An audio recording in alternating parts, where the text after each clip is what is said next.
He watched his wife die right in front of him, shot in cold blood, unarmed, handcuffed, left bleeding on the pavement like she was just another inconvenience in somebody's day. The cop who pulled the trigger walked away smiling, shielded by a system built to bury the truth with paperwork and press releases. But they made one mistake. They left her husband behind. And he was far from finished. Grief hadn't broken him. It forged him into something new. And what came next? Well, it wasn't revenge, but it sure as hell was justice. Piece by piece, truth by ugly.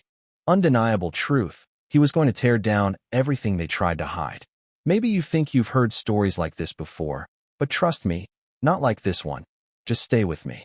Because this is where the unraveling really begins. That night started out like any other. A golden hour wash over old brick buildings, city bus rattling off, Isaiah and Denise walking home together. Quiet in that way couples get after years of sharing space. Her hand brushing his every so often, both so tired but so at ease, like silence was just another language they'd both learned fluently. Denise's bag sagged on her shoulder, her steps heavy from another double shift. Remind me why I always say yes to Fridays, she sighed. And Isaiah grinned. Because you're too good for your own damn good, that's why. She rolled her eyes, her laughter soft, just this easy moment, gone in an instant. Because that's when the cruiser rolled up, slow and predatory, headlights off, engine purring, white officer behind the wheel, fingers drumming like he owned the block. The window wind down. Evening. ID, ma'am. His tone said he wasn't asking. Denise, startled but polite, is something wrong? Routine, he snapped, but his eyes, cold, sizing her up. Isaiah's chest tightened. We're just walking home, sir. My wife's a nurse. But the officer wasn't interested. ID now. Denise tried. I don't have it on me. Just off work. Metal creaked. The door swung open. Boots hit pavement. The way his hand hovered by his gun said everything. You refusing to comply? The cop barked, and Denise stammered. No, sir. I'm just... Isaiah put his hands up. Please, sir. We're just trying to get home. The cop's nostrils flared. Should have listened the first time. And then, just like that, he grabbed Denise, spun her, slammed her against the hood. Isaiah lunged.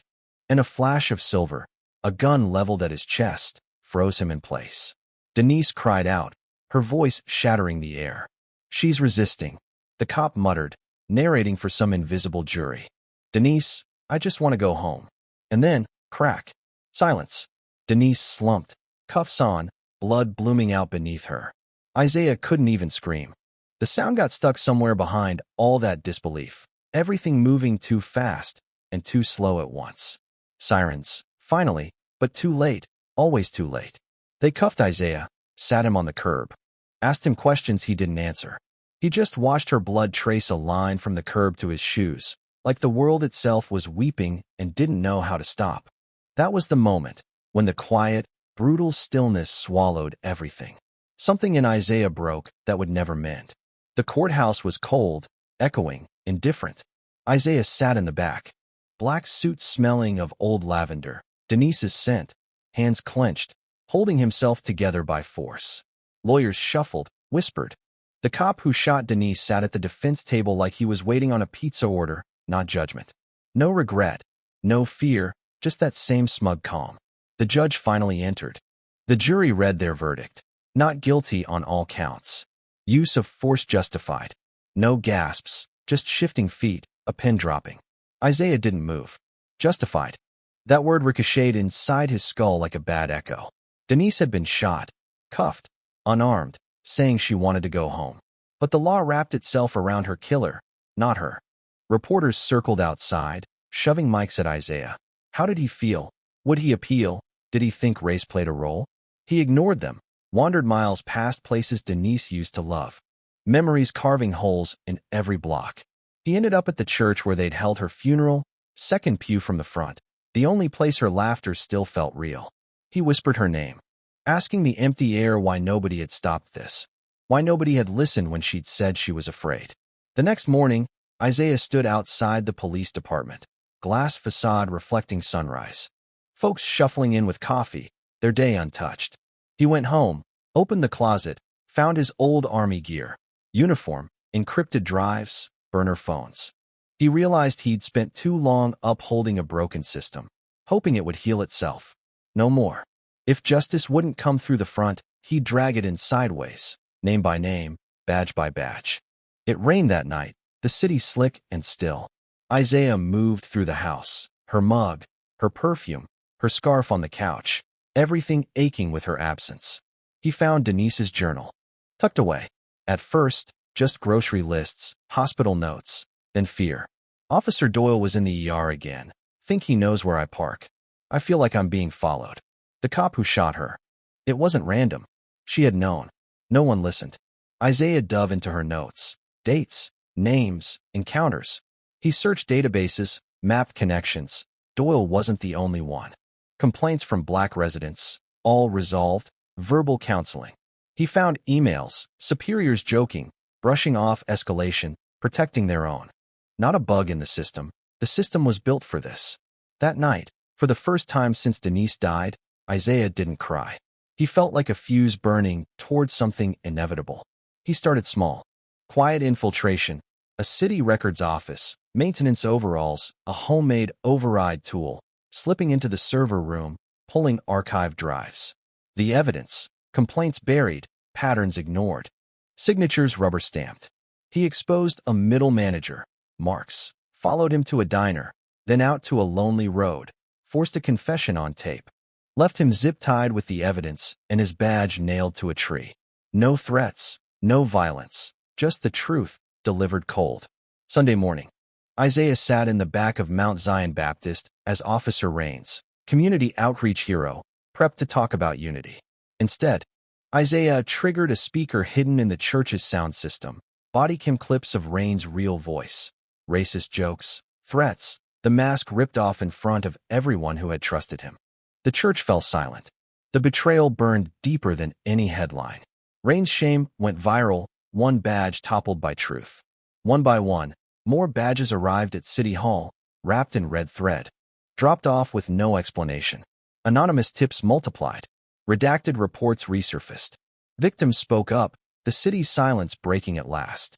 People gathered in the square, demanding answers, chanting Denise's name. The police chief stammered through a press conference. Too little, too late. Justice Department opened an investigation. Indictments followed. The mayor's wall of trophies replaced by case files marked, pending review.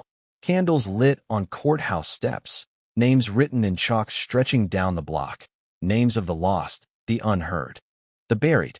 Through it all, Isaiah stayed in the background, letting the evidence speak, letting the truth do what justice never could. He confronted the DA who'd buried Denise's case, forced him to read every complaint he'd ignored. He stood in Doyle's backyard, laid out the evidence, left it for the world to see. No more hiding, no more silence.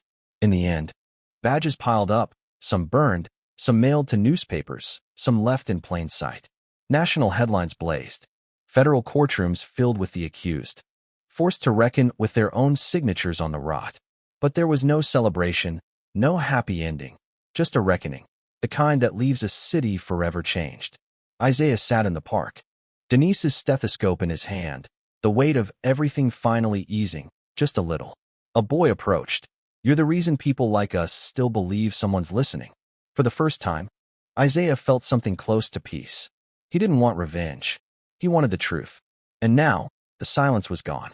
He walked into police headquarters one last time. No disguise, no anger. Just purpose. Left Doyle's badge on the counter with a note. This one didn't fall. I took it. The sunlight hit the brass, just for a second. Like it was remembering what justice was supposed to feel like. What this story proves is that silence protects the powerful. When the system won't speak for the innocent, someone has to have the guts to speak anyway. Isaiah chose truth over violence, exposure over vengeance. He made the world look at what it tried so hard to ignore and forced it to care, even if just for a moment. Justice isn't a destination. It's a process, one we fight for with patience, persistence, and heart. If this story made you feel something, if it made you think, share your voice. Comment below. What do you believe is justice? Where do we draw the line between silence and action? Like, share, and subscribe. Because as long as someone's willing to tell the truth, silence will never win.